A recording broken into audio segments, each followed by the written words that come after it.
Hello everyone, my name is Nidhi Verma. जो chapter हम लोग का चल रहा था वो था cell the unit of life, unit 3 का क्लास 11th। बहुत सारे बच्चों को तो ये भी नहीं पता होगा कि क्लास 11 और क्लास 12 में कौन कौन से चैप्टर हैं। तो क्लास 11th के 3rd यूनिट का first chapter cell the unit of life, वही हम लोग करते हैं। ऑलरेडी 2 लेक्चर हो चुका है, आज लास्ट लेक्चर है जिसमें हम लोग माइटोकॉन्ड्रिया से स्टार्ट करेंगे, पूरा न्यूक्लियस तक जाकर के चैप्टर फिनिश हो जाएगा। नेक्स्ट जो चैप्टर हम लोग स्टार्ट करेंगे वो रहेगा अपना सेल डिवीजन और उसके बाद बायोमोलिक्यूल। जो भी पहली बार वीडियो देख रहा है मैं एक बार बता दूं मोटा मोटा सा क्या होता है लेक्चर के अंदर। सिर्फ हम लोग एनसीईआरटी पढ़ते हैं, एनसीईआरटी की हर एक लाइन को समझते हुए चलते हैं। अगर आप ऐसे बच्चे हो जिसको एनसीईआरटी नहीं समझ में आती है, आपके लिए बहुत ज्यादा लेक्चर बेनिफिशियल होने वाला है। अगर आपको नहीं पता है कि किस तरीके से लर्न करना है, कौन सी लाइन का क्या मतलब निकल रहा है, हर चीज आपकी इस लेक्चर में कवर हो जाएगी। देखो बहुत सारे बच्चों को प्रॉब्लम आता है कि उन्हें नहीं पता कि एनसीईआरटी किस तरीके से पढ़ना है। चलो ठीक है, पढ़ भी लिया, ठीक है, बट उन्हें चीजें लर्न नहीं हो रही हैं। तो एक बार मेरे साथ एक वीडियो देखो, एक लेक्चर देखो। अगर आपको तब भी ना समझ में आए तो मुझे कमेंट में जाके बताओ कि मैम ये वाला फंडा काम नहीं कर रहा है, मुझे कोई और तरीका दो। देखो सिंपली क्या करना होता है आपको, जैसे मान लो हम लोग ऑर्गेनेल, इस सारे चैप्टर में बेसिकली हम लोग को ऑर्गेनेल पढ़ना है। तो मान लो हम लोगों ने वैक्यूल किया, ठीक है, वैक्यूल कर लिया, ये कर लिया। अब आपने जब वैक्यूल कर लिया तो इसके बाद आपको क्या करना है, अपने दिमाग में आपको सोचना है कि वैक्यूल में लिखा क्या क्या है, कौन कौन सी पॉइंट्स हैं जो कि वैक्यूल के बारे में बताया गया है। ये खत्म हो गया, फिर आप स्टार्ट करोगे नेक्स्ट ऑर्गेनेल, कौन सा है, माइटोकॉन्ड्रिया। अब आप माइटोकॉन्ड्रिया पढ़ लोगे।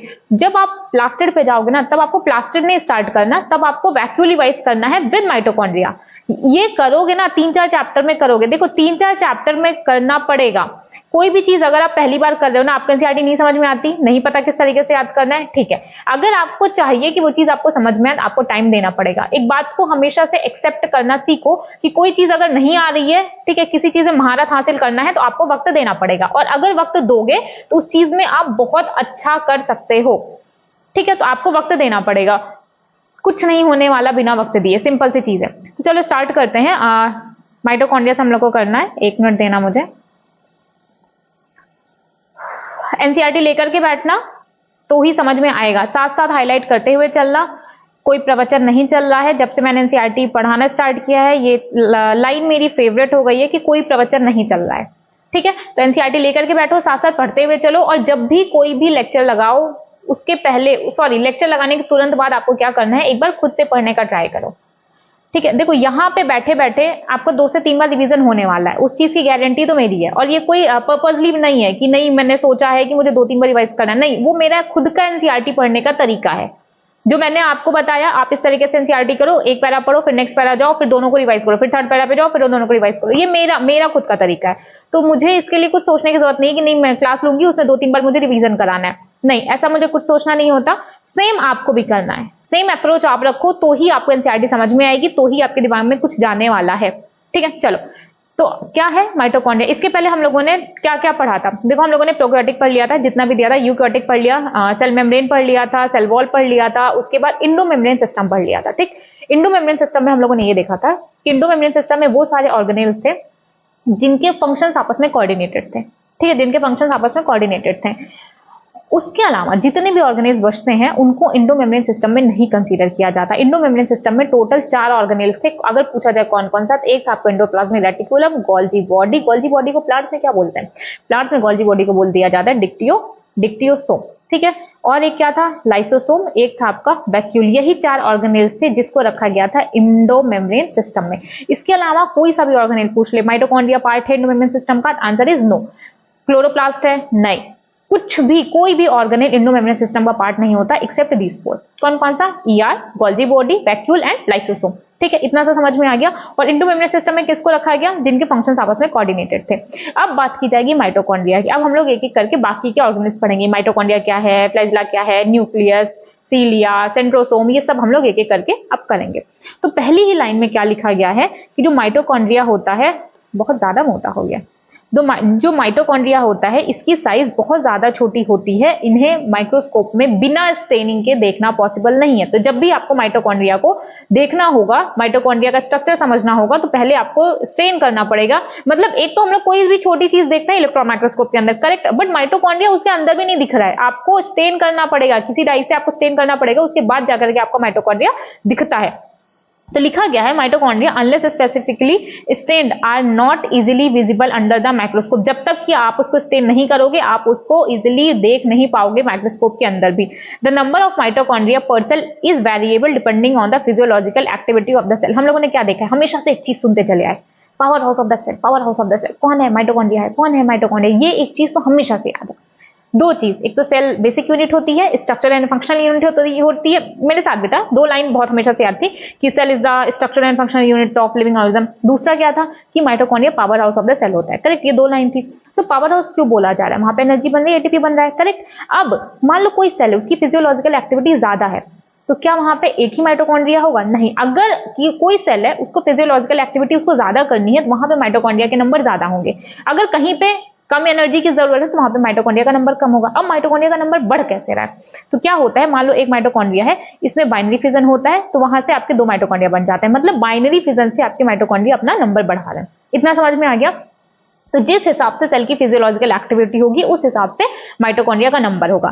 तो क्या लिखा गया है यहाँ पे कि the number of mitochondria per cell is variable depending on the physiological activity of the cell. जिस हिसाब से सेल की फिजियोलॉजिकल एक्टिविटी होगी उस हिसाब से माइटोकॉन्ड्रिया का नंबर होगा उस सेल में।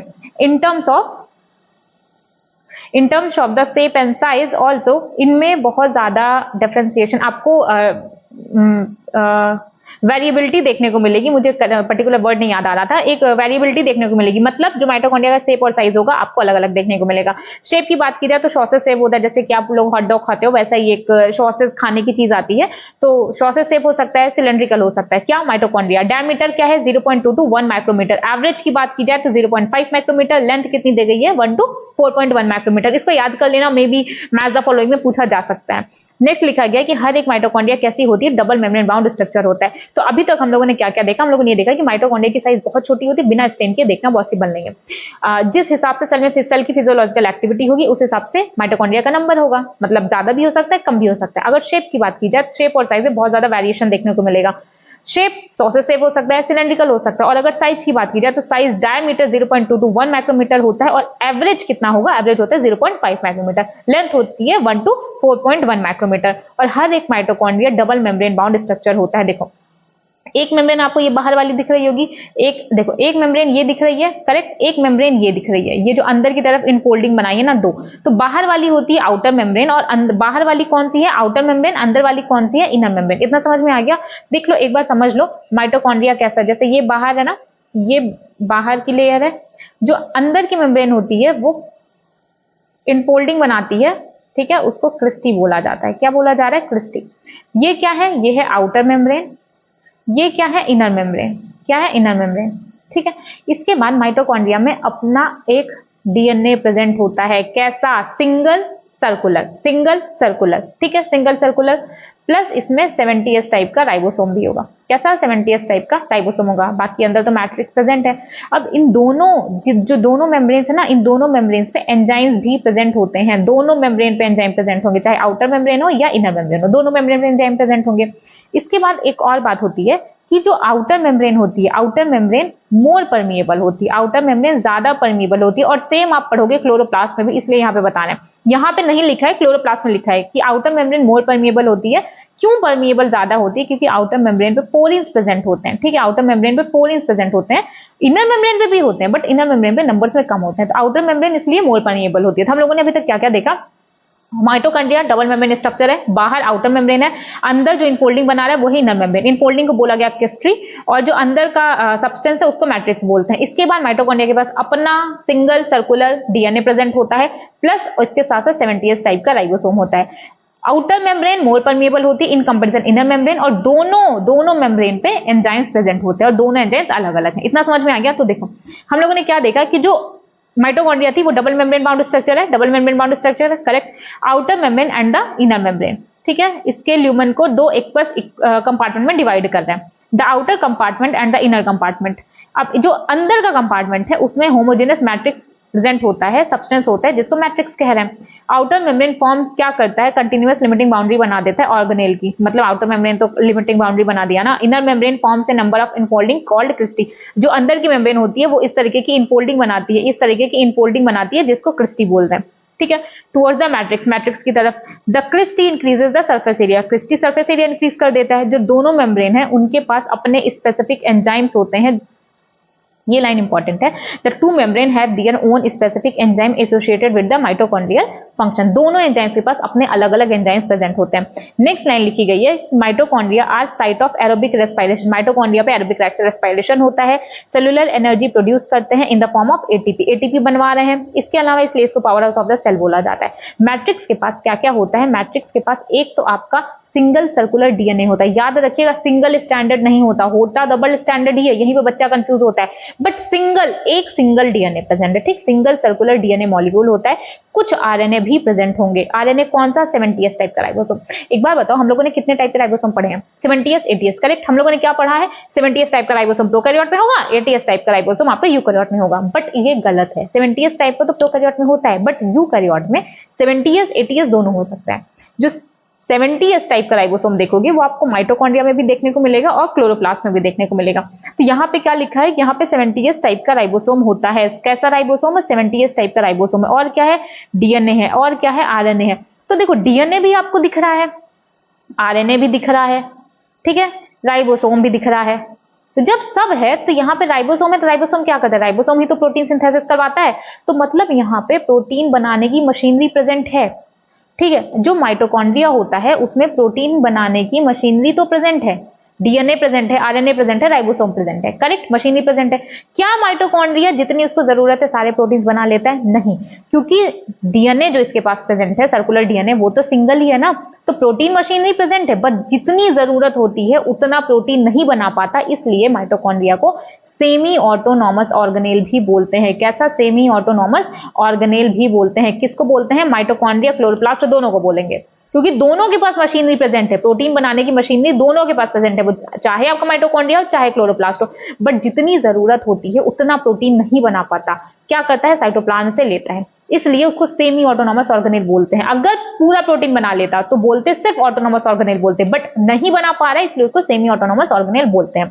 नेक्स्ट लाइन लिखी गई है यहाँ पे, the component required for the synthesis of protein, ये हो गया माइटोकॉन्ड्रिया डिवाइड करता है फिजन से, इतना सा हो गया। अब एक बार मेरे साथ साथ रिवाइज कर लो कि माइटोकॉन्ड्रिया में लिखा क्या है। देखो माइटोकॉन्ड्रिया में ये चीज, इसमें ये चीज लिखी है, जो माइटोकॉन्ड्रिया होता है, देखो इसी तरीके से आपको रिवाइज करना है। जो माइटोकॉन्ड्रिया होता है उसकी साइज बहुत छोटी होती है, बिना स्टेनिंग के उसको आप माइक्रोस्कोप में नहीं देख सकते, करेक्ट। इसके बाद लिखा गया कि जो माइटोकॉन्ड्रिया होता है उसका जिस हिसाब से सेल की फिजियोलॉजिकल एक्टिविटी होगी उस हिसाब से सेल में माइटोकॉन्ड्रिया का नंबर होगा। अगर एक्टिविटी ज्यादा है तो माइटोकॉन्ड्रिया ज्यादा होगा, अगर एक्टिविटी कम है तो माइटोकॉन्ड्रिया कम होगा। क्यों, अगर फिजियोलॉजिकल एक्टिविटी ज्यादा मतलब एनर्जी की रिक्वायरमेंट ज्यादा, एनर्जी बन कहां रही है, माइटोकॉन्ड्रिया में बन रही है, किस फॉर्म में, एटीपी के फॉर्म में। समझ में आ गया। शेप और साइज में बहुत ज्यादा वेरिएशन देखने को मिलेगा। शेप सॉसेज शेप का होता है और सिलेंड्रिकल होता है। साइज की बात की जाए तो 0.2 to 1 माइक्रोमीटर डायमीटर होता है, एवरेज 0.5 माइक्रोमीटर दिया गया है। और अगर लेंथ की बात की जाए तो लेंथ होती है 1 to 4.1 माइक्रोमीटर, करेक्ट। इसके बाद बोला जा रहा है कि जो माइटोकॉन्ड्रिया होता है इसमें डबल मेम्ब्रेन बाउंड ऑर्गेनेल होता है। कैसा, डबल मेम्ब्रेन बाउंड ऑर्गेनेल है, करेक्ट। जो बाहर का है ये होता है आपका आउटर मेम्ब्रेन, जो अंदर का है वो है इनर मेम्ब्रेन, ठीक है।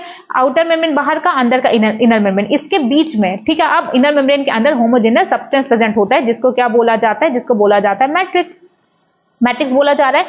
अब चाहे आउटर मेम्ब्रेन हो चाहे इनर मेम्ब्रेन हो, दोनों पे आपके एंजाइम्स प्रेजेंट है। क्या, दोनों पे आपके एंजाइम्स प्रेजेंट है, इतना समझ में आ गया।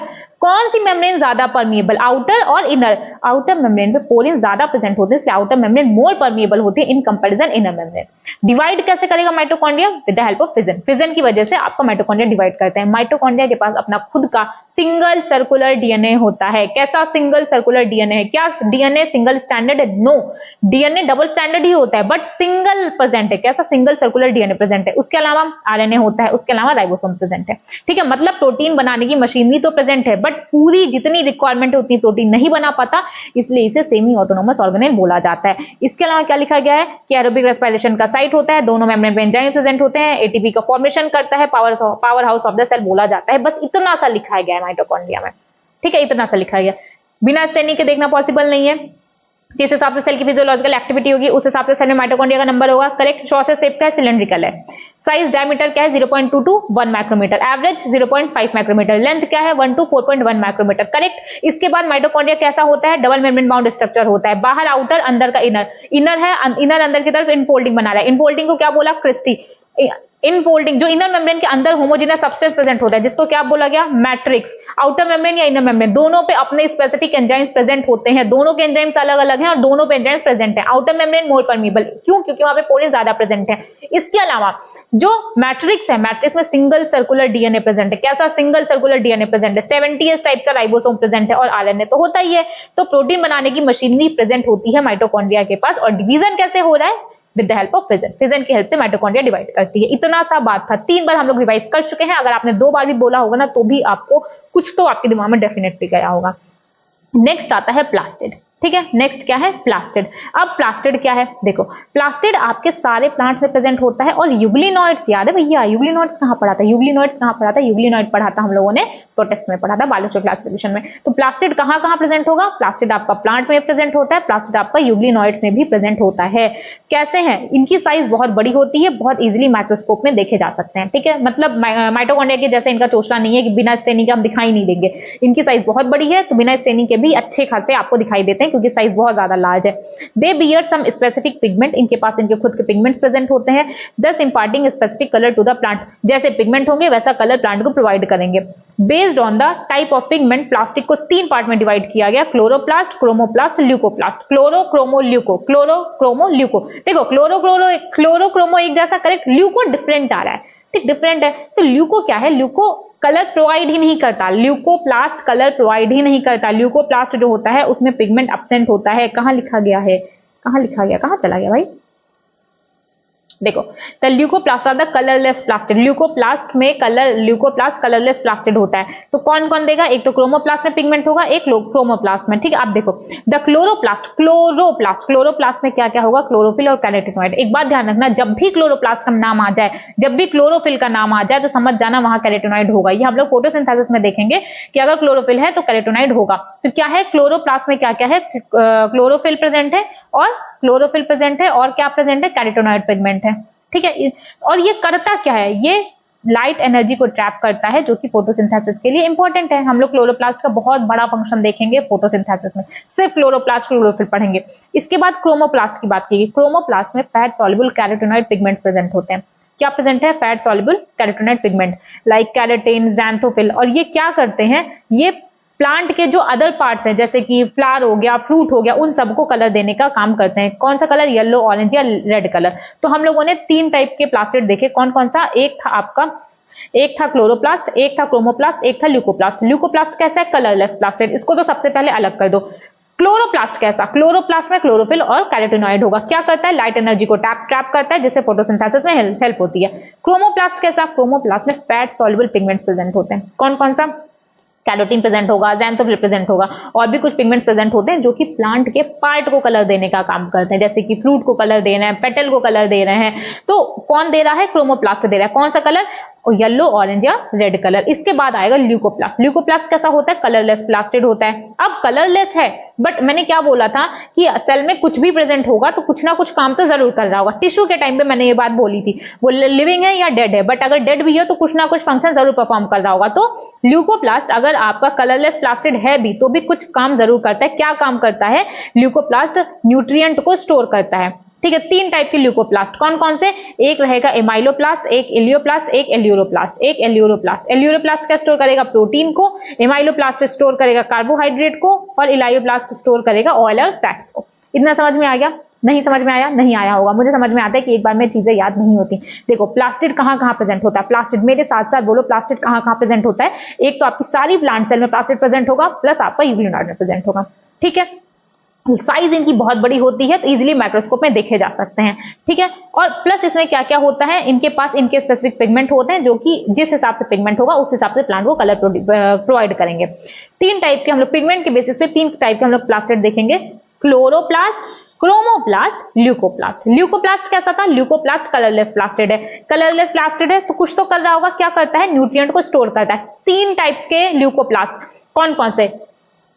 एमाइलो, इलियो, एल्यूरो। एमाइलोप्लास्ट क्या करता है? कार्बोहाइड्रेट को स्टोर करता है। ठीक है, इलियोप्लास्ट क्या करता है? ऑयल और फैट को स्टोर करेगा। एल्यूरो क्या करता है? प्रोटीन को स्टोर करता है। ये तो बात रही कलरलेस प्लास्टिड की। अब बात करेंगे क्लोरोप्लास्ट की। क्लोरोप्लास्ट क्या करता है, दो पिगमेंट कौन कौन से, क्लोरोफिल होगा, कैरोटीनॉइड होगा, क्या करेगा, लाइट एनर्जी को ट्रैप करेगा, जो कि फोटोसिंथेसिस में इंपॉर्टेंट होती है। फिर आएगा आपका क्रोमोप्लास्ट में क्या होगा, fat soluble carotenoid pigment present होंगे लाइक कैरेटिन, ज़ैंथोफिल। ये क्या करता है, प्लांट के बाकी के पार्ट्स को कलर प्रोवाइड करता है, जैसे कि प्लांट फ्रूट को कलर प्रोवाइड करेगा, फ्लावर को कलर प्रोवाइड करेगा, उसकी पेटल्स को कलर कौन प्रोवाइड करता है, वो करता है आपका क्रोमोप्लास्ट। Leucoplast colourless plastid. इतना समझ में आ गया। अब हम लोग क्लोरोप्लास्ट को थोड़ा डिटेल में जाएंगे। देखो क्लोरोप्लास्ट क्या लिखा गया है, chloroplast of the green plant are found in mesophyll cells of the leaf. Chloroplast कहां प्रेजेंट होता है, लीव्स की मीजोफिल सेल में कौन प्रेजेंट होता है, क्लोरोप्लास्ट प्रेजेंट है। कैसा शेप होता है, लेंस शेप हो सकता है, ओवल होगा, स्फेरिकल, डिस्क्वायड या रिबन लाइक शेप भी हो सकता है। लेंथ वेरिएबल होगी, 5 से 10 माइक्रोमीटर की लेंथ होती है और विड्थ 2 to 4 माइक्रोमीटर होती है। नंबर वेरी करता है, जैसे क्लेमाइडोमोनास में आपको सिंगल दिखेगा पर सेल, ग्रीन एल्गा में 20 to 40 पर सेल दिखेगा, किसमें, मीजोफिल में। तो इतने में क्या लिखा गया है, इतने में ये लिखा गया है कि क्लोरोप्लास्ट कहां प्रेजेंट होता है, क्लोरोप्लास्ट मीजोफिल सेल, लीफ की मीजोफिल सेल में क्या प्रेजेंट होता है, लीफ की मीजोफिल सेल में आपका क्लोरोप्लास्ट प्रेजेंट होता है। ठीक है, उनका क्या होता है, साइज वेरिएबल है। साइज क्या दिया गया है, अगर साइज की बात करोगे तो 5 to 10 माइक्रोमीटर लेंथ दी गई है, विड्थ दी गई है 2 to 4 माइक्रोमीटर। क्लेमाइडोमोनास में सिंगल होता है पर सेल, और अगर ग्रीन एल्गा की बात की जाए तो 20 to 40 पर सेल होता है, किसमें, मीजोफिल सेल में। बहुत अलग अलग का शेप देखने को मिलेगा, जैसे डिस्क्वायड हो सकता है, रिबन लाइक हो सकता है, ओवल हो सकता है, स्फेरिकल हो सकता है, बहुत अलग अलग टाइप के शेप आपको क्लोरोप्लास्ट के देखने को मिलेंगे। अब बात की जा रही है कि लाइक माइटोकॉन्ड्रिया के जैसा ही क्लोरोप्लास्ट भी आपका डबल मेम्ब्रेन बाउंड स्ट्रक्चर है। ठीक है, of the two the inner chloroplast membrane is relatively less permeable. बात आ गई ना, मैंने क्या बोला था माइटोकॉन्ड्रिया में कि जो आउटर मेम्ब्रेन होती है वो मोर परमिएबल होती है। वही चीज यहाँ पे लिखा गया है कि माइटोकॉन्ड्रिया के जैसे यहाँ पे भी आपको डबल मेम्ब्रेन बाउंड देखने को मिलेगा। जो आउटर मेम्ब्रेन होगी वो मोर परमिएबल होगी, जो इनर मेम्ब्रेन होगी वो लेस। ये देखो यही लिखा गया ना कि जो इनर मेम्ब्रेन है, इनर क्लोरोप्लास्टिक मेम्ब्रेन कैसी होती है, रिलेटिवली लेस परमिएबल है। कौन है, inner membrane. The space limited by the inner membrane of the chloroplast is called stroma. देखो ये आपका क्या है, समझने के लिए बनाया जा रहा है। मान लो ये आपका क्लोरोप्लास्ट है, ठीक है, ओहो, मान लो ये आपका क्लोरोप्लास्ट है, ठीक है। जो अंदर का स्पेस है, ठीक है, इसको कहते हैं स्ट्रोमा। क्या कहते हैं, स्ट्रोमा। स्ट्रोमा में बहुत सारे एंजाइम्स प्रेजेंट होते हैं जो कि फोटोसिंथेसिस में आप पढ़ोगे जब आप डार्क रिएक्शन देखोगे। स्ट्रोमा है, इसमें कुछ इस तरीके का स्ट्रक्चर प्रेजेंट होता है, सैक लाइक, कुछ इस तरीके का सैक लाइक स्ट्रक्चर प्रेजेंट होता है। इसको बोलते हैं थैलेक्वाइड। ध्यान से देखिएगा, बच्चा समझ नहीं पाता, क्या बोलते हैं, थैलेक्वाइड। अब जब कई सारे थैलेक्वाइड आपस में एक दूसरे के ऊपर ऐसे अरेंज हो जाए जैसे लगता है सिक्के के ऊपर सिक्के के ऊपर सिक्का, ठीक है, अब इस पूरे को बोला जाता है, इसको बोला जाता है ग्रेनम। क्या बोलते हैं, ग्रेनम, ठीक है। इस तरीके के आपको कई सारे अरेंजमेंट दिखते हैं, कई सारे ग्रेना आपको दिखेंगे, कई सारे दिखेंगे ग्रेनम। अब अलग अलग ग्रेना की, अगर अलग अलग ग्रेना की जो थैलेक्वाइड्स होते हैं उसको जो एक लैमेली होती है, स्ट्रोमा लैमेली, जो कि अलग अलग थैलेक्वाइड, अलग अलग ग्रेना की थैलेक्वाइड को आपस में कनेक्ट करती है। कौन कनेक्ट कर रही है, स्ट्रोमा लैमेली कनेक्ट कर रही है। तो हम लोगों ने क्या देखा, क्लोरोप्लास्ट की दो मेम्ब्रेन, एक आउटर एक इनर। जो आउटर मेम्ब्रेन है more permeable, inner membrane less permeable. जो अंदर का मैट्रिक्स है उसको बोलना है स्ट्रोमा। स्ट्रोमा में बहुत सारे एंजाइम्स प्रेजेंट होते हैं, करेक्ट। इसके बाद होता है कि इसी स्ट्रोमा में सैक लाइक स्ट्रक्चर प्रेजेंट होता है जिसको बोलते हैं थैलेक्वाइड। और जो थैलेक्वाइड के अंदर का स्पेस होता है ना, इसको बोलते हैं ल्यूमन। थैलेक्वाइड के अंदर को क्या बोलते हैं, ल्यूमन। और इसी थैलेक्वाइड की मेम्ब्रेन पे पिगमेंट्स प्रेजेंट होते हैं। याद रखना कि पिगमेंट कहां प्रेजेंट होते हैं, थैलेक्वाइड की मेम्ब्रेन पे पिगमेंट प्रेजेंट होते हैं, ठीक है। तो जब थैलेक्वाइड इस तरीके से अरेंज हो जाएंगे जैसे सिक्के के ऊपर सिक्के के ऊपर सिक्का, तो इसको क्या बोलते हैं, ग्रेनम। क्या बोलते हैं, ग्रेनम। तो कई सारे ग्रेनम आपके स्ट्रोमा में प्रेजेंट होते हैं। तो अलग अलग ग्रेनम की थैलेक्वाइड को जो कनेक्ट करती है आपस में उसको बोलते हैं स्ट्रोमा लैमेली। क्या बोलते हैं, स्ट्रोमा लैमेली। क्या बोलते हैं, स्ट्रोमा लैमेली। जैसे मुझे लगा कि ब्राइटनेस थोड़ा कम हुआ, देखो the space limited by the inner membrane of the chloroplast is called stroma. जो अंदर का स्पेस होता है जिसको इनर मेम्ब्रेन कवर की है उसको क्या बोलते हैं, stroma, correct. A number of organised flattened membranous sac like structure called the thylakoid. ये सैक लाइक स्ट्रक्चर है, इसको क्या बोला जा रहा है, उसको बोल रहे हैं thylakoid. Are present in the stroma, stroma में प्रेजेंट होते हैं, ठीक है। Thylakoid are arranged in stack like the piles of coin called grana. अगर सिंगुलर होगा तो ग्रेनम होगा। मतलब जब आपका थैलेक्वाइड सिक्के के ऊपर सिक्के के ऊपर सिक्के के ऊपर सिक्के के जैसा अरेंज हो जाता है, इसको क्या बोल रहे हैं, इसको बोलते हैं ग्रेना। सिंगुलर है तो ग्रेनम, मतलब अगर सिंगुलर की बात करें तो ग्रेनम, और अगर इन सबको एक कंबाइंडली बात करें तो होता है ग्रेनम, या इसी को इंटीग्रल थैलेक्वाइड बोलते हैं। ये नाम याद रखिएगा कि ग्रेना भी बोल रहे हैं और इसी को क्या बोल रहे हैं, इसी को इंटीग्रल थैलेक्वाइड भी बोल रहे हैं। In addition there are flat membranous tubule called the stroma lamellae connecting the thylakoid of different grana. इसमें क्या बोल रहे हैं कि एक ट्यूब्यूल लाइक स्ट्रक्चर होता है स्ट्रोमा लैमेली, जो कि अलग अलग ग्रेना के थैलेकॉइड को आपस में कनेक्ट कर रहा है। ये आपको दिख रहा है, ये एक ग्रेनम, ये एक ग्रेनम, ठीक है, ये ग्रेनम, ये ग्रेनम, करेक्ट। अब इन दोनों ग्रेनम में आपको दिख रहा होगा इसकी एक थैलेकॉइड इससे कनेक्टेड है। कैसे कनेक्टेड है? With the help of this tube, जिसको बोला जाता है स्ट्रोमा लैमेली। जिसको क्या बोल रहे हैं? Stroma lamellae. यही लाइन यहाँ पे लिखी गई है। अब नेक्स्ट क्या बोले? The membrane of the thylakoid encloses A space called the lumen. देखो ये थैलेकॉइड है, तो ये थैलेकॉइड है, थैलेकॉइड के अंदर का जो स्पेस होता है इसको बोलते हैं ल्यूमन, ठीक है। The stroma of the chloroplast contain enzyme. Stroma जो होता है क्लोरोप्लास्ट का, उसमें एंजाइम्स प्रेजेंट होते हैं जो कि रिक्वायर्ड होते हैं synthesis of carbohydrate and protein. जब आप लोग डार्क रिएक्शन देखोगे फोटोसिंथेसिस में, तो वही यहाँ पे उसी की बात यहाँ पे की जा रही है कि स्ट्रोमा में डार्क रिएक्शन के एंजाइम्स प्रेजेंट होते हैं जो कि कार्बोहाइड्रेट और प्रोटीन बनवाने के लिए हेल्पफुल होते हैं।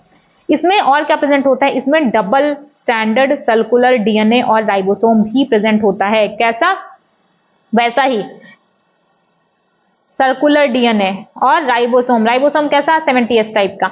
क्या क्या प्रेजेंट है इसमें? सेम चीजें प्रेजेंट है। क्या क्या प्रेजेंट है इसमें? Double standard circular DNA molecule और राइबोसोम प्रेजेंट होते हैं। Chlorophyll pigments are present in the thylakoid. Chlorophyll pigment आपके थैलेकॉइड में प्रेजेंट होते हैं। राइबोसोम कैसा होगा? राइबोसोम 70S टाइप का होता है, smaller than the cytoplasmic ribosome. मतलब देखो, साइटोप्लाज्मिक राइबोसोम आपका 80S टाइप का होता है, जो क्लोरोप्लास्ट का राइबोसोम होता है वो आपका 70S टाइप का। अगर अब इसमें बात की जाए क्या क्या लिखा गया, देखो कुछ नहीं रखा है, क्लोरोप्लास्ट में कुछ नहीं रखा गया है, सिर्फ आपको पता नहीं क्या है। देखो ज्यादातर जो क्लोरोप्लास्ट होते हैं वो ग्रीन प्लांट में प्रेजेंट होते हैं, ठीक है। The majority of chloroplast of the green plant के क्लोरोप्लास्ट मीजोफिल सेल्स में प्रेजेंट होते हैं। मीजोफिल सेल कहां होती है? लीफ की मीजोफिल सेल्स में क्लोरोप्लास्ट प्रेजेंट होते हैं। सॉरी, क्या क्लोरोप्लास्ट का नंबर सेम होता है? नहीं, क्लोरोप्लास्ट का नंबर अलग अलग सेल में वेरी करता है। क्लेमाइडोमोनास में सिंगल होगा पर सेल, और अगर ग्रीन एल्गा की बात की जाए तो 20 से 40 होगा। ये बात थी क्लोरोप्लास्ट की। इसके बाद बात की जाए क्लोरोप्लास्ट का स्ट्रक्चर कैसा होता है, तो डबल मेम्ब्रेन बाउंड स्ट्रक्चर होता है। कैसा? डबल मेम्ब्रेन बाउंड स्ट्रक्चर होता है। बाहर आउटर मेम्ब्रेन, अंदर inner membrane. Outer membrane more permeable, inner membrane less permeable, ठीक है। अब जो इनर मेम्ब्रेन है, इनर मेम्ब्रेन में आपका स्ट्रोमा प्रेजेंट होता है। क्या प्रेजेंट है?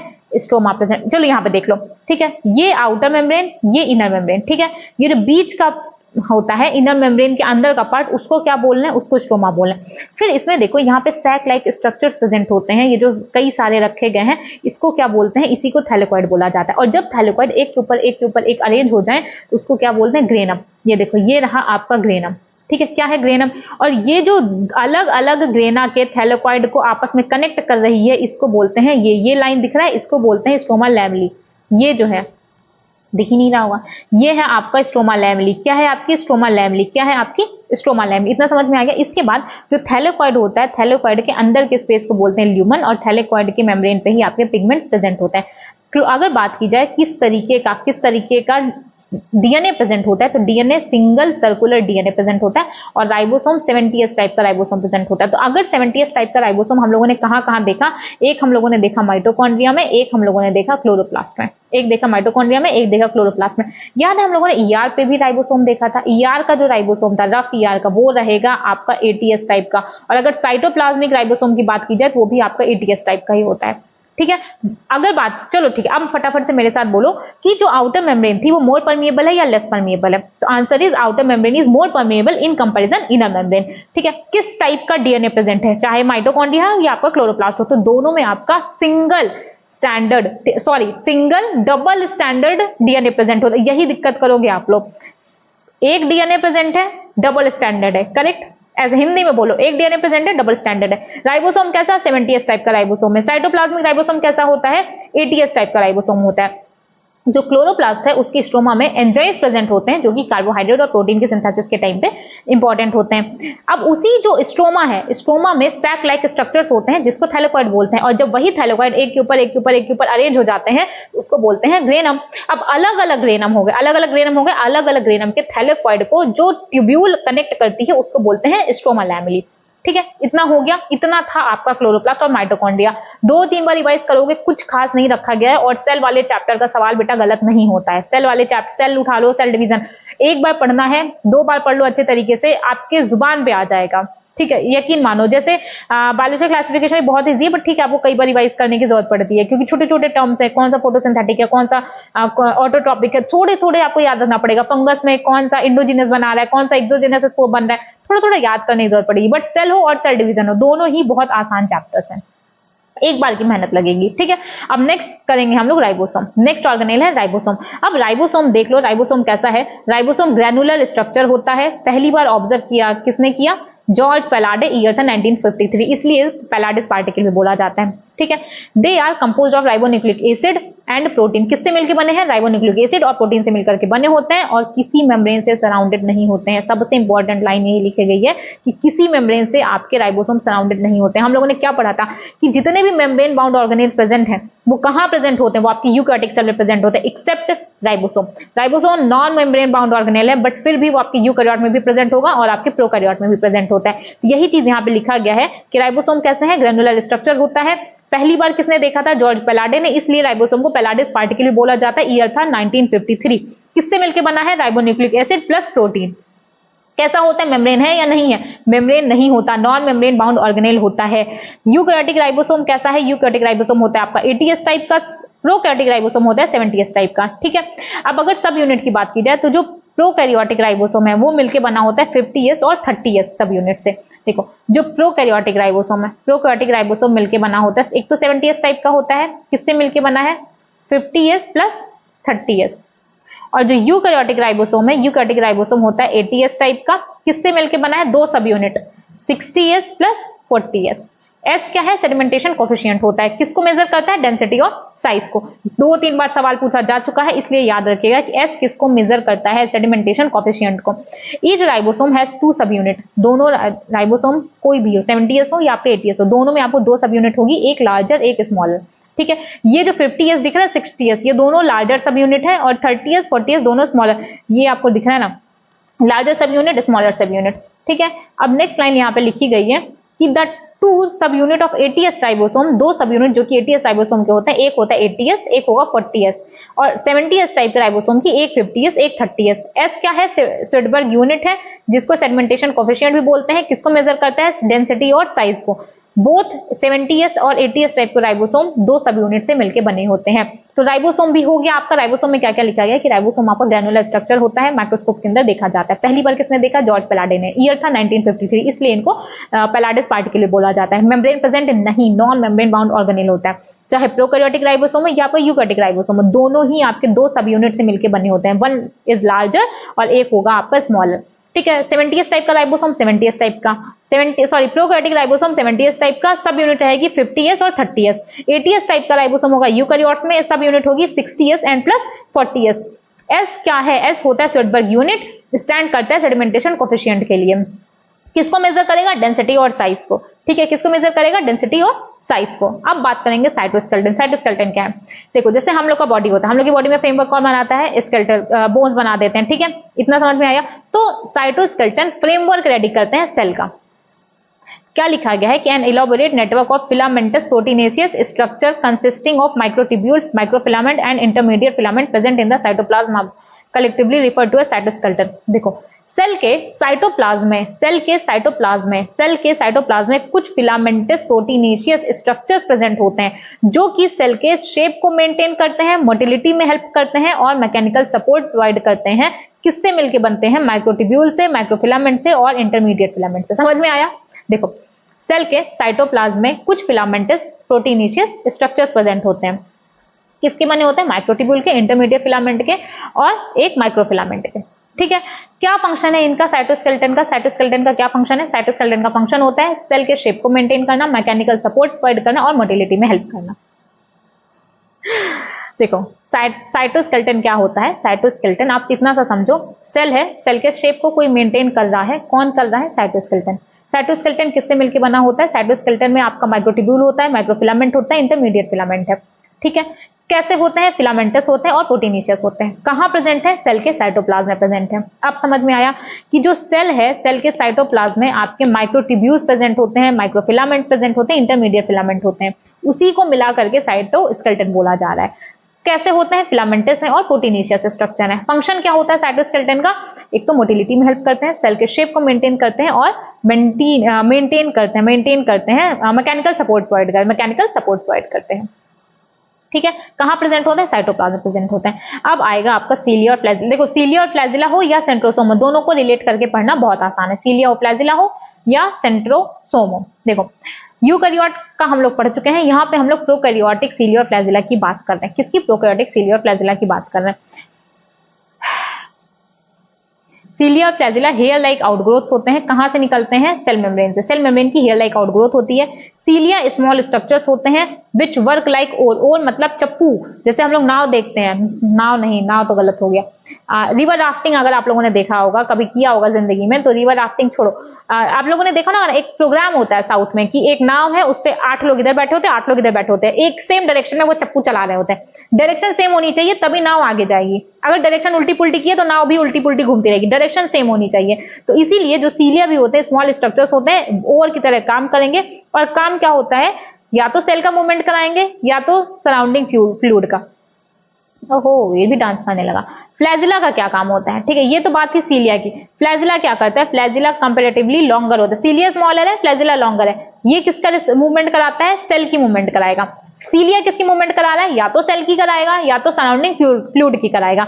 चाहे आपका प्रोकैरियोटिक बैक्टीरिया हो या आपका यूकैरियोटिक बैक्टीरिया, दोनों के पास आपके फ्लैजिला प्रेजेंट है, बट वो स्ट्रक्चरली डिफरेंट होते हैं। मतलब दोनों के फ्लैजिला का स्ट्रक्चर अलग अलग होता है। हम लोगों ने क्या देखा? सीलिया होता है और फ्लैजिला होता है। ठीक है, हेयर लाइक आउटग्रोथ है किसकी? सेल मेम्ब्रेन की। सीलिया कैसा है? स्मॉल स्ट्रक्चर है। फ्लैजिला कैसा है? फ्लैजिला कंपैरेटिवली लार्ज होता है। सीलिया ओल लाइक काम करता है। क्या काम है? या तो सेल का मूवमेंट कराएगा या तो सराउंडिंग फ्लूइड का मूवमेंट कराएगा। फ्लैजिला का क्या काम है? सेल का मूवमेंट कराता है। अब आपका प्रोकैरियोटिक फ्लैजिला हो या आपका यूकैरियोटिक फ्लैजिला हो, दोनों में स्ट्रक्चरली डिफरेंस आपको देखने को मिलेगा। जब हम लोगों ने इलेक्ट्रॉन की स्टडी किया, इलेक्ट्रॉन की स्टडी करने के बाद क्या पाया कि जो सीलिया हो या फ्लैजिला हो, so that they are covered with plasma membrane. Cilia हो या फ्लैजिला हो, दोनों ही आपके प्लाज्मा मेम्ब्रेन से कवर होते हैं। ठीक है, सीलिया हो या फ्लैजिला हो, दोनों ही आपके प्लाज्मा मेम्ब्रेन से कवर होते हैं। कौन? सीलिया हो या फ्लैजिला हो, दोनों ही आपके प्लाज्मा मेम्ब्रेन से कवर होते हैं।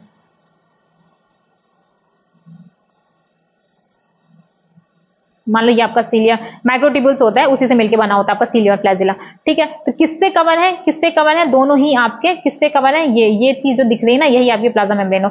सीलिया हो या फ्लैजिला हो, दोनों ही आपके प्लाज्मा मेम्ब्रेन से कवर होते हैं। Their core called the axoneme. ये जो माइक्रोट्यूब्यूल्स दिख रही है ना, इसको अगर आप इस तरीके से लाके देखोगे तो पूरे कोर को, मतलब देखो ये मान लो ये आपका प्लाज्मा मेम्ब्रेन है। ठीक है, प्लाज्मा मेम्ब्रेन कवर किया। अंदर आपका क्या? अंदर आपका सीलिया फ्लैजिला माइक्रोट्यूब्यूल, ये मैंने सर्कल बना दिया बट वो ट्यूब्यूल्स के फॉर्म में होता है। मतलब यहाँ पे ट्यूब्यूल ऐसे फॉर्म में होता है। तो ये पूरा पोर्शन, ये पूरे पोर्शन को प्लाज्मा मेम्ब्रेन के छोड़ के जितना पूरा पोर्शन बचता है, उस पूरे पोर्शन को क्या बोलते हैं? एक्सोनिम बोलते हैं। एक्सोनिम कुछ भी बोल दो। ठीक है, एक्सोनिम, हम एक्सोनिम बोलते हैं, आप एक्सोनिम बोल दो। ठीक है, उसको क्या बोलते हैं? एक्सोनिम बोलते हैं। ठीक है, एक्सोनिम में क्या आपके माइक्रोट्यूब्यूल्स प्रेजेंट होते हैं। माइक्रोट्यूब्यूल्स कैसे प्रेजेंट होते हैं अभी आगे देखेंगे। Their core called the axoneme possesses a number of microtubules running parallel to the long axis। ये देखो एक्सोनिम होता है जिसमें माइक्रोट्यूब्यूल्स पैरेलली एक दूसरे के अरेंज्ड होते हैं। एक्सोनिम में क्या होता है? 9 डबलेट्स होते हैं और रेडियली अरेंज्ड पेरिफेरी माइक्रोट्यूब्यूल्स होते हैं। देखो एक्सोनिम में बेसिकली आपका क्या होता है?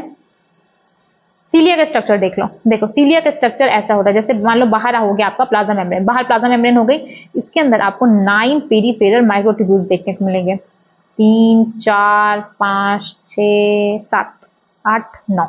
ठीक है, ये पेरिफेरल माइक्रोट्यूब्यूल्स आपके डबलेट के फॉर्म में अरेंज, आपको दिख रहा है ना, मैं 2-2 गोली बना ली। 2-2 गोली क्यों बनाया जा रहा है? क्योंकि एक तो 9 है, देखो 9 है, 1 2 3 4 5 6 7 8 9 है, और प्लस डबलेट के फॉर्म में है 1 2 1 2 1 2, जैसे डांस सिखा रहे हैं। तो टोटल 9 डबलेट के फॉर्म में अरेंज होता है। तो पेरीफेरी पे 9 डबलेट होता है। इसके अलावा क्या बस इतना होता है? नहीं, सेंट्रल पे भी 2 ट्यूब्यूल्स प्रेजेंट होते हैं। सेंट्रल पे भी 2 ट्यूब्यूल्स प्रेजेंट होते हैं जो कि आपस में कनेक्टेड होते हैं with the help of central bridge.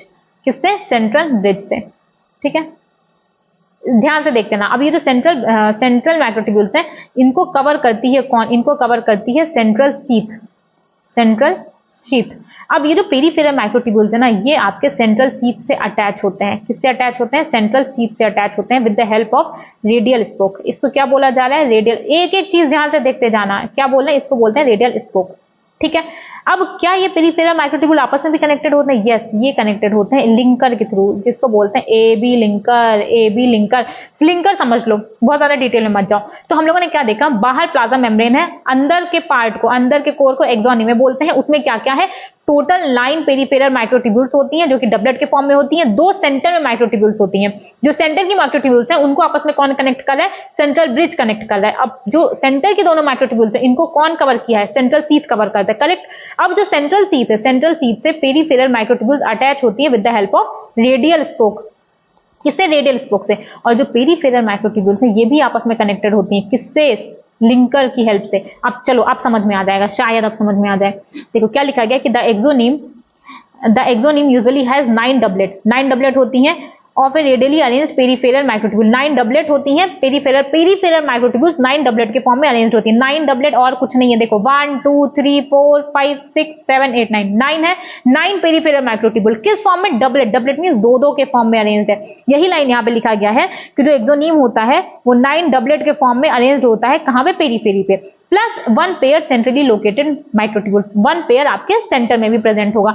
Such an arrangement of axonemal microtubule is referred to as 9+2 array. 9+2 का अरेंजमेंट होता है। जब अभी आप सेंट्रोसोम पढ़ोगे ना, वहां पे 9+0 का अरेंजमेंट होता है, क्योंकि वहां पे सेंटर में कोई माइक्रोट्यूब्यूल नहीं होती, सिर्फ पेरिफेरी पे होती है। तो सीलिया फ्लैजिला का अरेंजमेंट कैसा है? 9+2 का अरेंजमेंट है। नेक्स्ट लाइन लिखी गई कि जब central tubule connected by bridge, central tubule आपस में ब्रिज से कनेक्टेड होते हैं जिसको सेंट्रल ब्रिज बोलते हैं, और कवर्ड होते हैं सेंट्रल शीथ से, ठीक है। Which is connected to one of the tubule of each peripheral doublet by the radial spoke. ये जो सेंट्रल शीथ है ये कवर्ड होगा पेरिफेरल माइक्रोट्यूब्यूल से with the help of central sheath, sorry radial spoke से कवर होता है, radial spoke से कनेक्ट होता है। There are 9 radial spokes, 9 radial spokes होते हैं। Peripheral doublet are also interconnected by linkers. Peripheral जो ट्यूब्यूल्स होते हैं, जो पेरिफेरल ट्यूब्यूल्स हैं, ये भी आपस में लिंकर के थ्रू कनेक्टेड होते हैं, ठीक है। किससे कनेक्टेड है? लिंकर के थ्रू। बोथ सीलिया और फ्लैजिला इमर्ज करते हैं centriole like structure called the basal body. यहाँ पे कुछ सेंट्रियोल, जैसे हम लोगों ने देखा ना कि ये कुछ इस तरीके का स्ट्रक्चर था, यहाँ से आपका सीलिया और फ्लैजिला निकला था, तो यहाँ पे बेसल बॉडी प्रेजेंट होता है, यहीं से आपके सीलिया और फ्लैजिला निकलते हैं। जहां तक कि मुझे आपसे उम्मीद है आपको समझ में नहीं आया होगा, तो एक बार वापस से देख लो। देखो सीलिया हो या फ्लैजिला हो, सबसे बाहर प्रेजेंट होगी प्लाज्मा मेम्ब्रेन। क्या प्रेजेंट है? Plasma membrane. प्लाज्मा मेम्ब्रेन के अंदर का जितना भी स्ट्रक्चर होता है उसको मिला के बोलते हैं एक्सोनिम। एक्सोनिम में कुछ नहीं होता, माइक्रोट्यूब्यूल्स पैरेलली अरेंज्ड होती हैं, ठीक है। अब एक्सोनिम में है क्या क्या? टोटल 9 पेरिफेरल माइक्रोट्यूब्यूल्स प्रेजेंट होती हैं। कितनी? ध्यान से देखते जाना, याद हो जाएगा। टोटल 9 पेरिफेरल माइक्रोट्यूब्यूल्स प्रेजेंट है। कितनी? 9। देखो 1 2 3 4 5 6 7 8 9, टोटल 9 है। कैसे अरेंज? क्या सिंगल सिंगल है? नहीं, डबल। देखो 1 1 2 1 2 1 2 1 2, 9 पेरिफेरल माइक्रोट्यूब्यूल डबलेट के फॉर्म में अरेंज्ड है। कहाँ? पेरिफेरी पे। किससे कनेक्टेड है? क्या ये आपस में कनेक्टेड है? हाँ, कनेक्टेड होती हैं लिंकर से। ए बी लिंकर यहाँ लिखनी नहीं है, बट ये समझ जाना, इंटर डबलेट ब्रिज लिखा है ना, ये लिंकर होता है, ठीक है। ये लिंकर होता है, जिसको इंटर डबलेट ब्रिज बोल रहे हैं, लिंकर होता है। खत्म। 9 तो पेरिफेरल माइक्रोट्यूब्यूल हो गई। सेंट्रल में भी 2 माइक्रोट्यूब्यूल प्रेजेंट होती हैं। सेंट्रल में भी 2 माइक्रोट्यूब्यूल प्रेजेंट है। तो अगर 9 पेरिफेरी पे 9 माइक्रोट्यूब्यूल, सेंटर में 2 माइक्रोट्यूब्यूल, तो अरेंजमेंट हो जाता है 9+2 का अरेंजमेंट। 9+2 का अरेंजमेंट। ये जो सेंट्रली लोकेटेड माइक्रोट्यूब्यूल्स है ना, ये आपस में कनेक्टेड होते हैं with the help of central bridge. With the help of central bridge, ये भी नहीं लिखा गया है, ठीक है। ये किससे कनेक्टेड होते हैं? ये कनेक्टेड होते हैं सेंट्रल ब्रिज से, सेंट्रल ब्रिज से। और किससे कवर्ड है? ये जो रेड कलर का आपको स्ट्रक्चर दिख रहा है, दोनों माइक्रोट्यूब्यूल्स कवर्ड होते हैं सेंट्रल शीथ से, ठीक है। अब इसी सेंट्रल शीथ से आपके पेरिफेरल माइक्रोट्यूब्यूल कनेक्ट होते हैं। ये देखो, ये कनेक्टेड है, ये कनेक्टेड है, ये कनेक्टेड है। ये क्या होता है? Radial spoke. तो टोटल 9 पेरिफेरल माइक्रोट्यूब्यूल, तो टोटल 9 रेडियल स्पोक्स भी होते हैं। इतना ही है, इतना ही है। क्या है? बाहर प्लाज्मा मेम्ब्रेन प्रेजेंट है, उसके अंदर का सारे पार्ट को एक्सोनिम बोलते हैं। किससे मिलकर बना है? माइक्रोट्यूब्यूल्स। माइक्रोट्यूब्यूल्स पैरेलली अरेंज्ड होते हैं। पेरिफेरी पे टोटल 9 माइक्रोट्यूब्यूल्स होते हैं। किस फॉर्म में होते हैं? डबलेट, ट्रिपलेट, सिंगलेट, डबलेट के फॉर्म में होते हैं। सेंटर में 2 माइक्रोट्यूब्यूल्स होते हैं। 2 माइक्रोट्यूब्यूल, कोई डबलेट कोई ट्रिपलेट नहीं होता, सिंगलेट के फॉर्म में सिंगल 2 माइक्रोट्यूब्यूल्स प्रेजेंट होते हैं, जो कि आपस में कनेक्टेड है सेंट्रल ब्रिज से, कवर्ड होते हैं सेंट्रल शीथ से। पेरिफेरल माइक्रोट्यूब्यूल इस सेंट्रल शीथ से कवर्ड होती है रेडियल स्पोक से। कितने radial spoke? Total 9 radial spoke. कहां से निकलते हैं? बेसल बॉडी से। कौन बना रहा है? Centriole like structure called the basal body. Basal body से निकलते हैं। ये था आपका सीलिया और फ्लैजिला। सेम आएगा आपका सेंट्रोसोम। सेम इसी के जैसा आपका सेंट्रोसोम होता है, या जिसको सेंट्रियोल बोल दो। उसको नहीं बोला जाता, आप समझ जाओ क्या होता है। Centrosome is an organelle usually containing 2 cylindrical structure. Centrosome basically एक ऐसा ऑर्गेनेल है जिसमें 2 सिलेंड्रिकल स्ट्रक्चर्स होते हैं जिसको सेंट्रियोल कहते हैं। सेंट्रियोल कवर्ड होते हैं surrounded by amorphous pericentriolar material से। Both the centriole in the centrosome lie perpendicular to the each other and arrangement is called cart wheel arrangement. देखो इस तरीके का सेंट्रियोल होता है, इस तरीके का सेंट्रियोल होता है जो कि एक दूसरे के परपेंडिकुलर प्रेजेंट होता है। इसके किनारे किनारे एमॉर्फस पेरीसेंट्रियोलर सब्सटेंस होता है, ठीक है। इसी को मिला के बोलते हैं, इसी को मिला के एमॉर्फस सब्सटेंस और प्लस सेंट्रियोल को मिला के स्ट्रक्चर का नाम दिया जाता है सेंट्रोसोम। कैसा अरेंजमेंट है सेंट्रोसोम का, कैसा अरेंजमेंट होता है, कार्टव्हील अरेंजमेंट होता है। कैसे सेंट्रियोल कैसे अरेंज्ड है, एक दूसरे के परपेंडिकुलर अरेंज्ड है, नॉन मेम्ब्रेन बाउंड होता है, ये भी आपको पता होना चाहिए। तो centrosome is an organelle usually containing 2 cylindrical structure. Centrosome basically उसमें 2 सिलेंड्रिकल सेंट्रियोल्स प्रेजेंट होते हैं। कैसे 2 सिलेंड्रिकल सेंट्रियोल प्रेजेंट है surrounded by amorphous pericentriolar material. किससे सराउंडेड है, पेरीसेंट्रियोलर मटेरियल से, ठीक है। Centriole in centrosome lie perpendicular to each other. ये जो सेंट्रियोल्स हैं वो एक दूसरे के परपेंडिकुलर लाई कर रहे हैं। कैसा अरेंजमेंट है, कार्टव्हील, ठीक है। इतना समझ में आ गया। They are made up of 9 evenly spaced peripheral fibril of microtubule protein, ठीक है। टोटल 9 माइक्रो ट्रिपलेट के फॉर्म में 1 2 3 4 5 6 7 8 9 पेरीफेरल माइक्रोट्यूब्यूल्स होती हैं। अब वहां पे डबलेट थी, यहाँ पे ट्रिपलेट के फॉर्म में होती हैं। कैसी, ट्रिपलेट के फॉर्म में होती है। ये दिख रहा है ना ट्रिपलेट, ये सब खुद से बनाना है, ये सब दिखा ट्रिपलेट के फॉर्म में होती है, लिंक करेगा ना। याद है सेंट्रोसोम जब हम लोगों ने सीलिया पढ़ा तो सीलिया में सेंटर में भी 2 माइक्रोट्यूब्यूल था, बट यहाँ पे सेंट्रल माइक्रोट्यूब्यूल नहीं होता, यहाँ पे बीच में प्रोटीनेशियस स्ट्रक्चर होता है जिसको क्या बोलते हैं, जिसको हब बोलते हैं, करेक्ट। ये यहाँ पे भी 9 रेडियल स्पोक्स प्रेजेंट होंगी, कितनी, यहाँ पे भी 9 रेडियल स्पोक्स प्रेजेंट है, देखो। और प्लस सेंट्रोसोम में कोई मेम्ब्रेन नहीं होती, इसलिए मैंने आपको दिख रहा है, आपको मैंने बाहर कोई मेम्ब्रेन नहीं बनाई है, बट सीलिया फ्लैजिला में मेम्ब्रेन प्रेजेंट थी, सेंट्रोसोम में कोई मेम्ब्रेन प्रेजेंट नहीं होती है। क्या लिखा गया है, made up of 9 evenly spaced peripheral fibril. Evenly space का क्या मतलब है, दोनों के बीच का जो पेरीफेरल माइक्रोट्यूब्यूल्स का जो अरेंजमेंट है ना, इन दोनों के बीच का जो गैप है ना, ये सेम होगा, इवनली स्पेस्ड रखा गया पेरीफेरल फाइब्रिल्स को। नेक्स्ट लाइन लिखा गया है peripheral fibril triplet, the adjacent triplet are also linked. जो बगल बगल की ट्रिपलेट्स हैं वो भी आपस में लिंक होती हैं। Central part of the proximal region is of the centriole is proteinaceous, जिसको हब बोला जाता है, सेंट्रल पार्ट को हब बोल रहे हैं, हब बोलते हैं। नेक्स्ट लाइन लिखा गया विच is connected with the tubules of the peripheral triplet bye radial spokes made of protein. यही रेडियल स्पोक से हब कनेक्टेड है, किससे, रेडियल स्पोक से। कितनी रेडियल स्पोक, 9 रेडियल स्पोक, ये भी आपकी प्रोटीन की बनी है। Centriole form the basal body of cilia और फ्लैजिला। सेंट्रियोल आपका बेसल बॉडी बनाता है सीलिया और फ्लैजिला को, प्लस स्पिंडल फाइबर बनाता है, याद है, जो कि हम लोगों ने सेल डिवीजन में पढ़ा था, सेल डिवीजन में आपके हेल्प करेगा। तो देखो सेंट्रोसोम और फ्लैजिला, सेंट्रियोल को ले लो और फ्लैजिला को ले लो। सेंट्रियोल में अरेंजमेंट कैसा है, सेंट्रियोल में अरेंजमेंट होता है 9+0। क्यों 9+0 है, क्योंकि पेरी पेरी पे तो आपको माइक्रोट्यूब्यूल दिख रहा है, बट सेंटर में हब होता है, सेंटर में कोई माइक्रोट्यूब्यूल प्रेजेंट नहीं होता। बट जब हम लोगों ने सीलिया पढ़ा था या फ्लैजिला देखा, तो वहां पे सेंटर में भी 2 माइक्रोट्यूब्यूल्स थे जो कि आपस में कनेक्टेड थे with the help of central bridge. Covered किससे थे, सेंट्रल शीथ से। जो पेरीफेरल ट्यूब्यूल्स थे वो किससे कनेक्टेड थे, सेंट्रल ब्रिज से, with the help of radial spoke. कितने थे radial spoke, total 9 radial spoke थे, करेक्ट। तो जो पेरीफेरल माइक्रोट्यूब्यूल्स था सीलिया में किस फॉर्म में था, सीलिया में था डबलेट के फॉर्म में, और सेंट्रियोल में ट्रिपलेट के फॉर्म में है, ठीक है। इतना समझ में आ गया, नहीं भूलेगा। जो सीलिया था बाहर कवर था, किससे, एक्सोनिक कवर था, प्लाज्मा मेम्ब्रेन से, बट सेंट्रियोल होता है वो कवर नहीं होता है किसी भी मेम्ब्रेन से, ठीक है। अब स्टार्ट करेंगे न्यूक्लियस, ठीक है। ये इस चैप्टर का लास्ट टॉपिक है, न्यूक्लियस। न्यूक्लियस ऑर्गेनेल है, पहली बार किसने देखा, रॉबर्ट ब्राउन ने। सेल को पहली बार किसने देखा, रॉबर्ट हुक ने। अगर कुछ नहीं मेंशन है, लिविंग डेड कुछ मेंशन नहीं है, सिर्फ सेल पूछा गया, किसने डिस्कवर किया, then answer is Robert hook.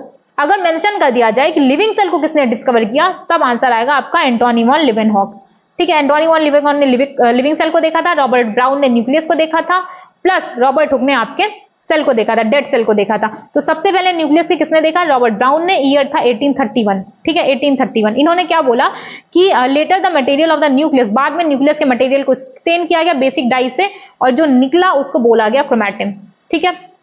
जो न्यूक्लियस का मटेरियल था उसको स्टेन किया गया, उसी को बाद में नाम दिया गया क्रोमैटिन। क्रोमैटिन नाम किसने दिया, फ्लेमिंग ने। क्या नाम दिया, फ्लेमिंग ने। अब इसके बाद हम लोग इंटरफेज न्यूक्लियस की बात करेंगे। इंटरफेज न्यूक्लियस की बात इसलिए की जा रही है क्योंकि इंटरफेज न्यूक्लियस में सिर्फ सेल ग्रो करता है, कोई डिवीजन नहीं होता। मतलब आपका न्यूक्लियस प्रॉपर होगा, उसके अंदर क्रोमैटिन प्रेजेंट होगा, न्यूक्लियर मेम्ब्रेन होगी। बट अगर हम लोग डिवाइडिंग सेल को देखेंगे, डिवाइडिंग सेल को, तो वहां पे क्या होता है, वहां पे न्यूक्लियर मेम्ब्रेन ही गायब हो चुकी होती है, वहां पे न्यूक्लियस के नाम पे सिर्फ क्रोमोसोम दिख रहा होता है। ठीक है, तो हम लोग इंटरफेज न्यूक्लियस को लेंगे, nucleus of a cell when it is not dividing, वो सेल का न्यूक्लियस जब वो डिवाइड नहीं कर रही है, इंटरफेज का न्यूक्लियस। ठीक है, क्या होता है, interphase nucleus has highly extended and elaborated nuclear protein fibre called chromatin. आपको याद, न्यूक्लियस के अंदर कुछ इस तरीके का स्ट्रक्चर, मान लो ये आपकी न्यूक्लियस है, न्यूक्लियस के अंदर कुछ इस तरीके से टेढ़ा मेढ़ा स्ट्रक्चर प्रेजेंट होता है जिसको बोला जाता है क्रोमैटिन। क्या बोला गया, जिसको क्रोमैटिन बोलते हैं। ठीक है, न्यूक्लियर मैट्रिक्स एंड वन और मोर स्फेरिकल बॉडीज कॉल्ड न्यूक्लियोलाई। तो न्यूक्लियस के अंदर क्या क्या प्रेजेंट है, एक तो आपका क्रोमैटिन हो गया, प्लस इसके अंदर स्फेरिकल स्ट्रक्चर प्रेजेंट होता है जिसको न्यूक्लियोलस बोलते हैं, और प्लस आपका न्यूक्लियर मैट्रिक्स तो प्रेजेंट है ही। Electron microscopy has revealed that the nuclear envelope which consist of two parallel membrane with a space between 10 to 15 nanometre called the perinuclear space. ये होता है पेरीन्यूक्लियर स्पेस, जिसका क्या दिया गया है, इसका स्पेस होता है 15 to 20 नैनोमीटर। नेक्स्ट लिखा गया है जो कि बैरियर बनाता है बिटवीन न्यूक्लियर का जो मैट्रिक्स है और साइटोप्लाज्म। देखो ना, ये अंदर का मैट्रिक्स है, बाहर साइटोप्लाज्म है। कौन बैरियर बनाया, पेरीन्यूक्लियर स्पेस। कौन बनाया, पेरीन्यूक्लियर स्पेस। अब नेक्स्ट लाइन लिखी गई है, the outer membrane usually remain continuous with the endoplasmic reticulum. अगर आपको थोड़ा भी याद हो तो मैंने क्या बोला था कि जो, अरे इतना बड़ा कैसे हो गया, आपको अगर याद हो तो हम लोगों ने क्या बोला था कि जो आउटर मेम्ब्रेन होती है वही क्या बनाती है, वही आपका जो आउटर मेम्ब्रेन होती है वहीं से आपका क्या बनता है, यहीं से आपका एंडोप्लाज्मिक रेटिकुलम बनता है। इतना याद है, थोड़ा बहुत तो याद होना चाहिए भाई आपको। ठीक है, कौन बना रहा है, एंडोप्लाज्मिक रेटिकुलम, आउटर मेम्ब्रेन। क्या लिखा गया, the outer membrane usually remains continuous with the ER. ठीक है, and also bear ribosome, ribosome भी इसके ऊपर प्रेजेंट है। At a number of places the nuclear envelope is interrupted by minute pore. बहुत जगह ऐसी होती है जहां पे न्यूक्लियर इन्वेलप इंटरप्ट होता है माइन्यूट पोर से। ठीक है, और वो क्यों बन रहा है, fusion of two membrane. These nuclear pore are the passage through which movement of RNA और प्रोटीन मॉलिक्यूल टेक्स प्लेस। देखो, बहुत जगह ऐसी होती है जहां पे आपको इस तरीके से पोर देखने को मिलेगा। ये पोर दिख रहा है, ये पोर प्रेजेंट होता है। क्यों पोर बना क्यों, फ्यूजन हो गया दोनों मेम्ब्रेन का, पोर प्रेजेंट हो गया। तो अब इस पोर से किसका मूवमेंट होगा, आरएनए का होगा और प्रोटीन का होगा। क्या सिंगल डायरेक्शन में होगा, नहीं, आरएनए और प्रोटीन दोनों डायरेक्शन में मूव कर सकते हैं। कहां से, इसी न्यूक्लियर पोर से। इसके बाद नेक्स्ट लाइन लिखी गई है, इन द बोथ डायरेक्शन। ठीक है, इसके बाद लिखा गया कि normally there is only one nucleus per cell. Generally एक सेल में एक ही न्यूक्लियस होता है, और बहुत सारी सेल्स ऐसी होती है जहां पे आपको एक से ज्यादा न्यूक्लियस देखने को मिलता है। लाइक आपका फ्री न्यूक्लियर एंडोस्पर्म हो गया कोकोनट का, पैरामीशियम होता है, वहां पे भी आपको दो देखने को मिलता है। यही चीज यहाँ पे लिखा गया है कि variation in number of nuclei are also frequently observe, आपको देखने को मिलेगा। इसके बाद कुछ सेल्स ऐसी बताई गई हैं जहां पे न्यूक्लियस होता ही नहीं है, जैसे कि आपकी आरबीसी हो जाए, सीव ट्यूब हो जाए, वहां पे न्यूक्लियस नहीं प्रेजेंट होता। अब यहाँ पे एक लाइन लिखा गया है कि would you consider the cells are as living. Yes, consider किया जाता है सीव ट्यूब को लिविंग, क्योंकि कंपेनियन सेल होता है, वहां से उसकी मेटाबॉलिक एक्टिविटी चलती रहती है, इसलिए लिविंग ही कंसीडर किया जाता है। अब बात की जा रही है न्यूक्लियर मैट्रिक्स की। न्यूक्लियर मैट्रिक्स और द न्यूक्लियोप्लाज्म, वहां पे न्यूक्लियोलस होगा, क्रोमैटिन। ये देखो यहाँ पे क्या क्या प्रेजेंट है, यहाँ पे न्यूक्लियोलस, एक तो आपका न्यूक्लियोलस प्रेजेंट होता है और इस तरीके से एक क्रोमैटिन प्रेजेंट होता है। देखो अभी तक हम लोगों ने क्या देखा है, एक सिंपल सा देखो, ये आपका न्यूक्लियस है,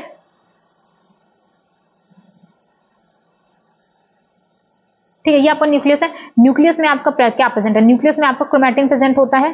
ठीक है, क्रोमैटिन प्रेजेंट है, प्लस आपका स्फेरिकल स्ट्रक्चर प्रेजेंट होता है जिसको न्यूक्लियोलस बोलते हैं। जो आउटर मेम्ब्रेन है, आउटर मेम्ब्रेन क्या बनाती है, आउटर मेम्ब्रेन आपकी बनाती है राइबोसोम, अरे इंडोप्लाज्मिक रेटिकुलम। इंडोप्लाज्मिक रेटिकुलम पे क्या प्रेजेंट है, राइबोसोम प्रेजेंट है, प्लस कई जगह पे मेम्ब्रेन्स का फ्यूजन होता है जिसकी वजह से न्यूक्लियर पोर का फॉर्मेशन हो जाता है। अब न्यूक्लियर पोर क्यों बना, न्यूक्लियर पोर बनने की वजह से हुआ क्या, आरएनए का और प्रोटीन का मूवमेंट हो जाता है, आरएनए और प्रोटीन का मूवमेंट हो जाता है in the both direction, RNA and protein का मूवमेंट होता है दोनों डायरेक्शन में। ठीक है, अब न्यूक्लियोप्लाज्म में क्या क्या है, न्यूक्लियोप्लाज्म में एक तो आपका क्रोमैटिन हो गया, एक हो गया आपका न्यूक्लियोलस। यही चीज यहाँ पे लिखा गया है कि न्यूक्लियर मैट्रिक्स और न्यूक्लियोप्लाज्म में क्या क्या है, न्यूक्लियोलस है और क्रोमैटिन है। अब न्यूक्लियोलस की बात की जाए तो न्यूक्लियोलस आपका स्फेरिकल स्ट्रक्चर होता है, प्रेजेंट इन न्यूक्लियोप्लाज्म में आपका प्रेजेंट होता है। The content of nucleolus is continuous with the rest of the nucleoplasm as it is not a membrane bound structure. Nucleus membrane bound structure है, but nucleus membrane bound structure नहीं होता है, याद रखिएगा। न्यूक्लियोलस नहीं होता है, न्यूक्लियस है। अब ये जो न्यूक्लियोलस है ना, वहीं पे आपकी एक्टिव राइबोसोमल आरएनए की सिंथेसिस होती है। बहुत ज्यादा इंपॉर्टेंट लाइन है कि जो आरआरएनए होता है उसकी सिंथेसिस कहाँ होती है? आरआरएनए की सिंथेसिस होती है आपकी न्यूक्लियोलस में। आरआरएनए की सिंथेसिस कौन कराता है? एक्टिव राइबोसोमल आरएनए की सिंथेसिस कराता है कौन? Nucleolus. Larger and more numerous nucleoli are present in the cell actively carrying out protein synthesis. देखो, राइबोसोम बनाना है, आरआरएनए है, वही तो आप प्रोटीन से मिलकर के आपका राइबोसोम बना रहा था। तो देखो, जितना ज्यादा प्रोटीन की सिंथेसिस कराना होगा, जितना ज्यादा प्रोटीन की सिंथेसिस कराना होगा, उतना ज्यादा, उतना नंबर में भी, उतना साइज में भी बड़ा आपको न्यूक्लियोलाई चाहिए होगा। ये बहुत इंपॉर्टेंट लाइन है दोनों की, ज्यादा बड़ा और नंबर में भी ज्यादा न्यूक्लियोलाई की इंपॉर्टेंट होती है, जरूरत पड़ती है अगर आपको प्रोटीन की सिंथेसिस ज्यादा करानी है। एक्टिव राइबोसोमल आरएनए की सिंथेसिस कहां हो रही है? वो भी आपकी न्यूक्लियोलस में हो रही है। न्यूक्लियोलस कैसा होता है? न्यूक्लियोलस मेम्ब्रेन बाउंड नहीं होता है, कोई मेम्ब्रेन प्रेजेंट नहीं होती है। इसके बाद यहाँ पे लिखा गया है कि you may recall that the interphase nucleus has a loose and indistinct network of nucleoprotein fibre called chromatin. ठीक है, न्यूक्लियो, जो हम लोगों ने इंटरफेस न्यूक्लियस देखा, वहां पे हम लोगों ने देखा कि आपका एक नेटवर्क, एक थ्रेड फैला हुआ था जिसको हम लोगों ने क्रोमैटिन बोला। ठीक है, but during different stage of cell division, जब हम लोग सेल डिवीजन देखते हैं, सेल डिवीजन के अलग अलग स्टेज पे हम लोग क्या देखते हैं कि अब वो क्रोमैटिन नहीं रहा, अब वो कंडेंस होकर के क्रोमोसोम बना दिया। ठीक है, इन प्लेस ऑफ न्यूक्लियस। तो हमें न्यूक्लियो मेम्ब्रेन कहाँ देखने को मिलता है? हमें सिर्फ क्रोमोसोम देखने को मिलता है। क्रोमैटिन में क्या क्या होता है? क्रोमैटिन में आपका डीएनए होता है, सम बेसिक प्रोटीन होती है। ये लाइन याद रखिएगा। क्रोमैटिन में क्या क्या होगा? डीएनए है, कुछ बेसिक प्रोटीन्स होती हैं जैसे कि हिस्टोन, नॉन हिस्टोन प्रोटीन होती है, और आरएनए होता है। क्या क्या प्रेजेंट है क्रोमैटिन में? डीएनए है, सम बेसिक प्रोटीन्स है like histone and non histone protein and RNA. इतनी चीजें होती है क्रोमैटिन में। एक human single cell has approximately 2 metre लंबा डीएनए होता है, जो कि 46 टोटल जितने क्रोमोसोम्स होते हैं सब में आपका डिवाइडेड होता है। 46 क्रोमोसोम्स होते हैं ना।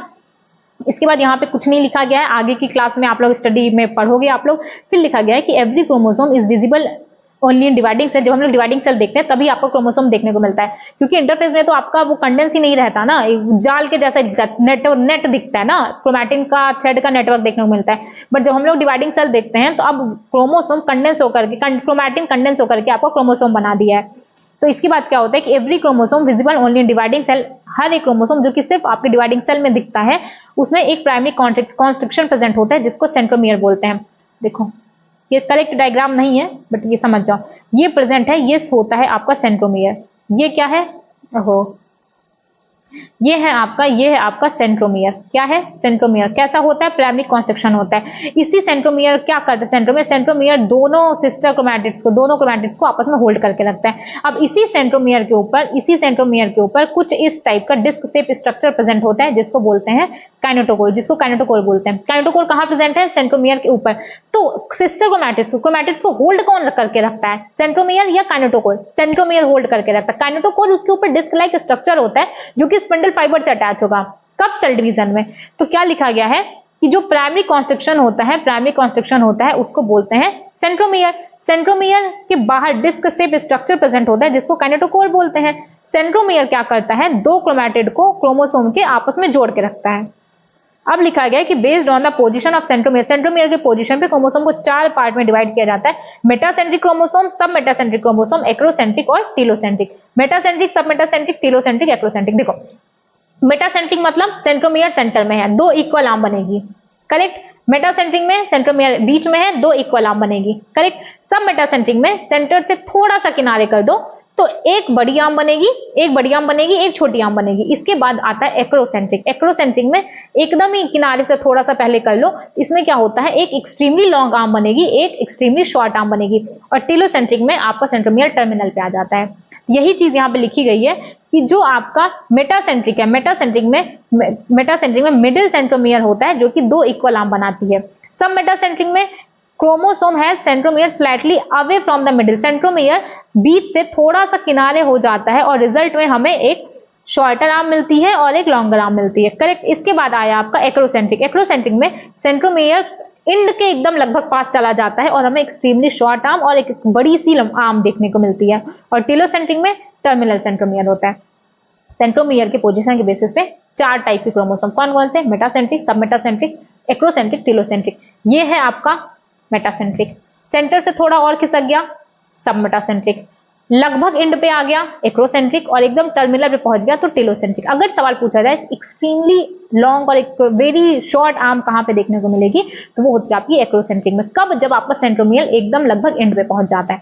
तो ये क्या था, जो प्राइमरी कॉन्स्ट्रिक्शन उसको बोला गया सेंट्रोमियर। सेंट्रोमियर के किनारे किनारे शेप स्ट्रक्चर होता है जिसको कहते हैं काइंटोकोर। काइंटोकोर स्पिंडल फाइबर से अटैच होता है और सेंट्रोमियर से आपके सिस्टर क्रोमैटिड्स अटैच होती हैं। इसके बाद बताया गया कि कुछ टाइम पे sometimes a few chromosome have non staining secondary constriction at a constant location. कई बार क्या होता है कि हमें कुछ क्रोमोसोम में सेकेंडरी कॉन्स्ट्रिक्शन भी देखने को मिलता है। जैसे मान लो ये है आपका प्राइमरी कॉन्स्ट्रिक्शन, ये है आपका प्राइमरी कॉन्स्ट्रिक्शन जिसको सेंट्रोमियर कहते हैं, ये है आपका सेकेंडरी कॉन्स्ट्रिक्शन। सेकेंडरी कॉन्स्ट्रिक्शन हर क्रोमोसोम में नहीं मिलेगा, प्राइमरी कॉन्स्ट्रिक्शन आपके हर क्रोमोसोम में होता है।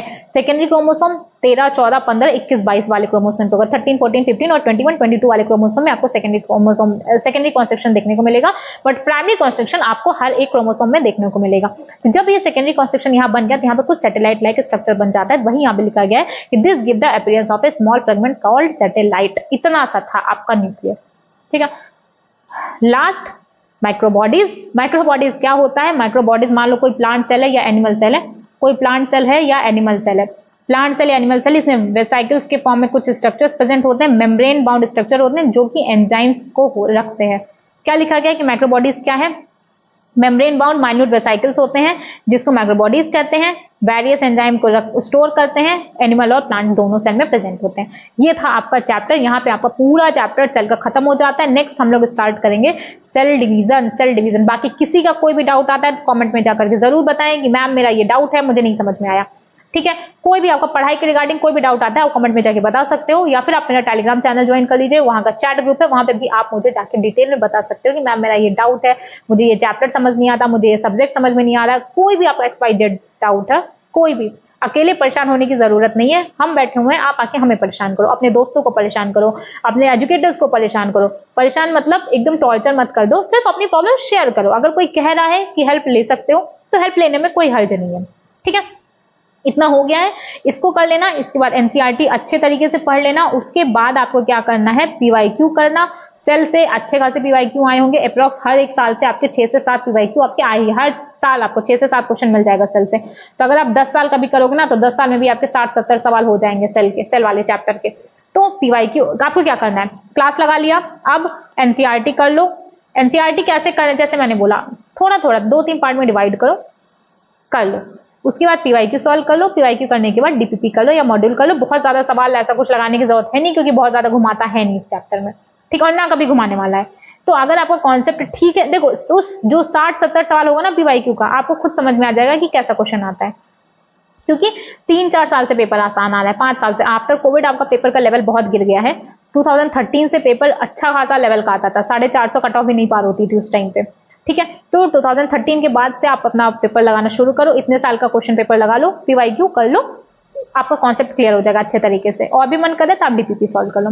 ठीक है, बाकी अच्छे तरीके से पढ़ाई करते रहो, ध्यान रखो अपना, हेल्थ का बहुत ज्यादा ध्यान रखो। बस और लाइफ में कुछ इंपॉर्टेंट नहीं है, सबसे ज्यादा इंपॉर्टेंट है जो चीज काम आएगी वो रहेगी आपका काम। काम को लेके कभी समझौता मत करना, ये बात हमेशा ध्यान रखना। बहुत सारे बच्चे होंगे जिनको अभी समझ नहीं आएगा, बट आ जाएगा, आ जरूर जाएगा। ठीक है, चलो ओके बाय।